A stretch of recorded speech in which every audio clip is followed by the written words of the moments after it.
Assalamualaikum warahmatullahi wabarakatuh. Ketemu lagi di channel SS Komputer Japara.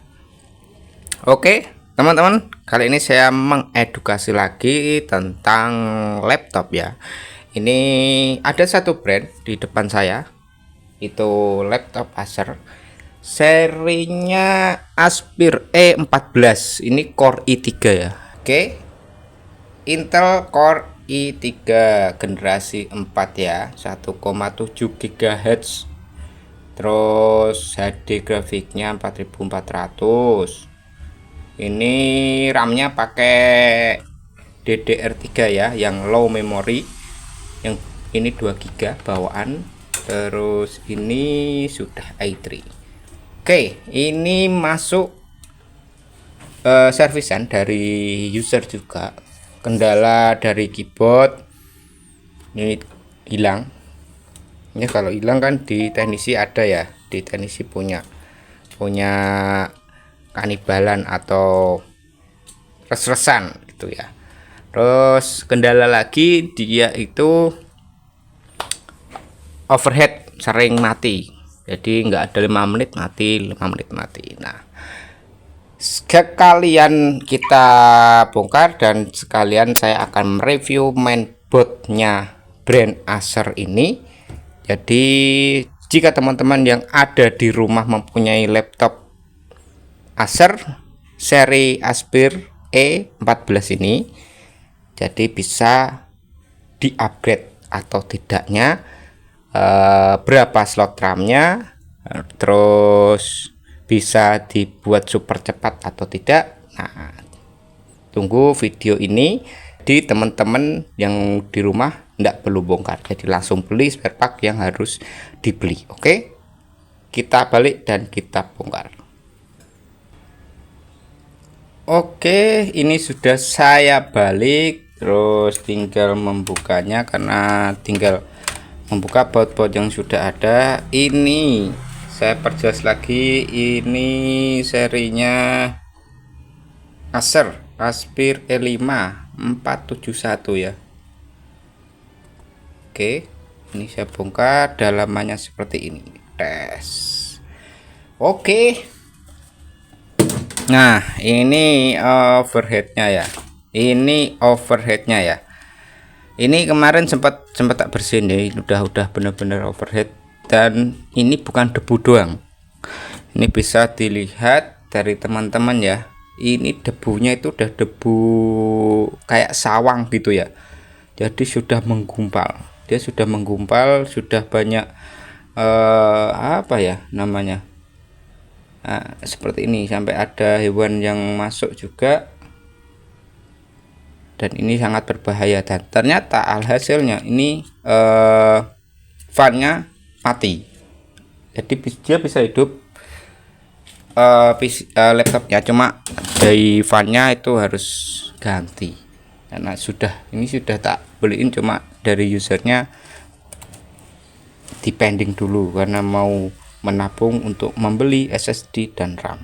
Oke, nah kita balik ke topik, yaitu mereview mainboardnya ya. Mainboardnya seperti ini, single chip ya, ini prosesornya. Terus ROM-nya yang bawaan itu 2 GB ya, 2 GB, serinya DDR3 yang low ya, yang L DDR3L yang L ya.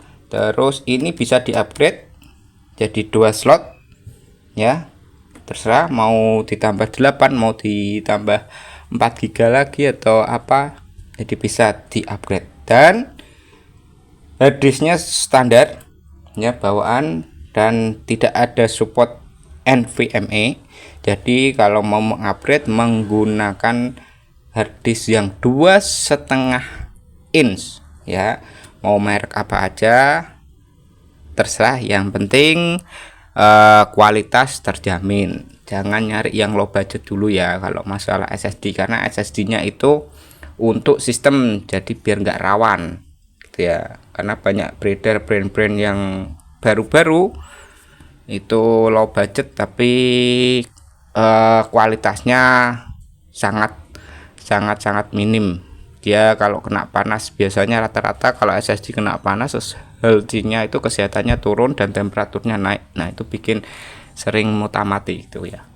Jadi ini tinggal upgrade bisa. Ini kasih SSD yang 2,5 in, dan ini CD-ROM-nya buang ganti dengan Caddy. Udah standar, sama seperti video-video yang pernah saya upload, yang Toshiba yang di samping, ntar saya perlihatkan. Nah itu juga sama, cuma bedanya yang Toshiba itu kalau nggak salah Caddy-nya tebal ya. Diingat ya teman-teman, kalau beli Caddy itu Caddy-nya ada dua tipe, tebal dan tipis. Jadi 9,5 inch sama 12,5 inch kalau nggak salah, seperti itu ya. Ini sementara saya mereviewnya seperti itu. Jadi untuk upgrade bisa RAM bisa ditambah karena ada 2 slot, dan SSD dipakai 2,5 in.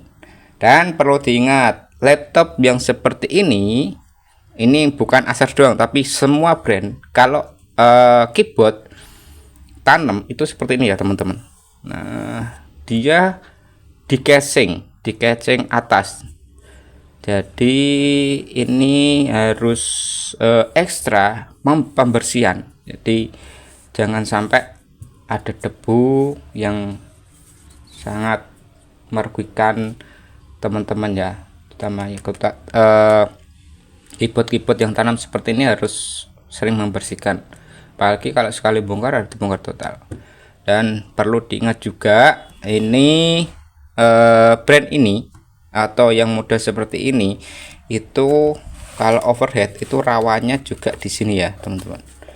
Nah ini kalau bongkar harus hati-hati, karena engsel ini itu dia cuma satu, pangkonnya satu kalau casing bawahnya dibuka ya, karena ini dibantu dari casing bawah juga, itu 1 2 3 gitu ya. Jadi teman-teman kalau mau bongkar harus ditutup yang dulu, ditutup yang rapi, tutup blek ya kan, konsepnya seperti itu. Langsung dibuka casing bawahnya, karena kalau dibuka tutup ini gak kuat, karena ini cuma satu baut aja. Nah di sini ada 3 kan, ada 3 pojok-pojok, ini ada 3, ini cuma satu yang bertahan untuk engsel kalau casing bawahnya dibuka gitu ya teman-teman. Ini bisa buat referensi teman-teman semua yang ada di luar dengan menyaksikan channelnya SS Komputer Japara, jadi bisa bermanfaat bagi teman-teman semua. Oke, jangan lupa support channel ini, semoga bermanfaat, dan like video ini dan video-video yang lain. Jangan lupa di share juga ya teman-teman. Terima kasih yang sudah mensupport, yang belum support silakan disupport. Oke, cukup sekian dari saya. Jika ada kata-kata saya yang salah, mohon dikoreksi dan dimaafkan. Terima kasih. Assalamualaikum warahmatullahi wabarakatuh. Cakap.